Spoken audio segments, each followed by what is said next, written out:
नमस्कार दर्शकों, कृष्णा स्टूडियो पर आपका स्वागत है। आरएस प्री के हम इम्पोर्टेंट एमसीक्यू की सीरीज लेकर आए हैं। चलिए प्रारंभ करते हैं।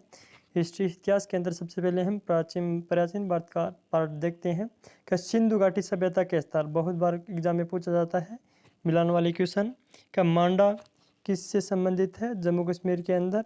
उसके बाद में दैमाबाद महाराष्ट्र, और उसके में कालीबंगा कहाँ पर है? राजस्थान के अंदर। और राखीगढ़ी हरियाणा। बहुत ही महत्वपूर्ण है ये चारों फैक्ट। मांडा जम्मू कश्मीर के अंतर्गत, और दैमाबाद महाराष्ट्र के अंदर, और कालीबंगा राजस्थान, और राखीगढ़ी हरियाणा के अंदर। उसके बाद में वैदिक नदियों के नाम, और जो आधुनिक नाम से पूछा है कि कुंभा जिसे काबुल कहते हैं, और पुरुषणी रावी से संबंधित है, और सदानेरा गंडक से संबंधित है, और सतुद्री सतलज नदी के संबंध में है। अब क्या बोध गया, क्या कह रहे हैं? बोध गया निर्जला नदी के तट पर स्थित है। कहाँ पर है? क्वेश्चन आ सकता है कि बोध गया निर्जला नदी के तट पर स्थित है। कथन सत्य है या असत्य है? तो कथन सत्य है। चोल राजा कुलोत्तुंग प्रथम ने श्रीलंका को पूर्ण स्वतंत्रता दी। क्या है? चोल राजा था, उसने श्रीलंका को, क्या कह रहा है? चोल राजा कुलोत्तुंग प्रथम ने, कौन सा राजा था? कुलोत्तुंग प्रथम ने श्रीलंका को पूर्ण स्वतंत्रता दी थी, और सिंगल राजकुमार के साथ अपनी पुत्री का विवाह करवाया था।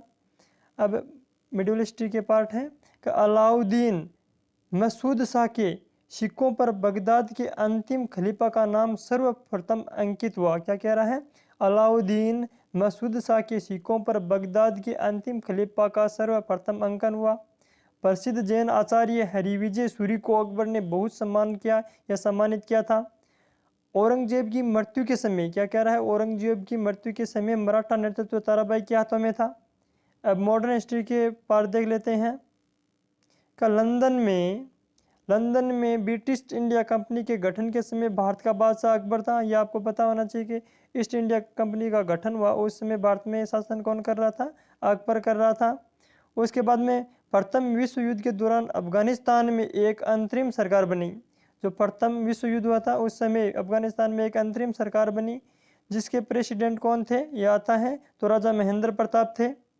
उसके बाद में राजा राम मोहन राय को राजा की उपाधि अकबर द्वितीय ने दी थी। जो उत्तर मुगल काल शासक था अकबर द्वितीय, उसने राजा मोहन राय को राजा की उपाधि प्रदान की थी।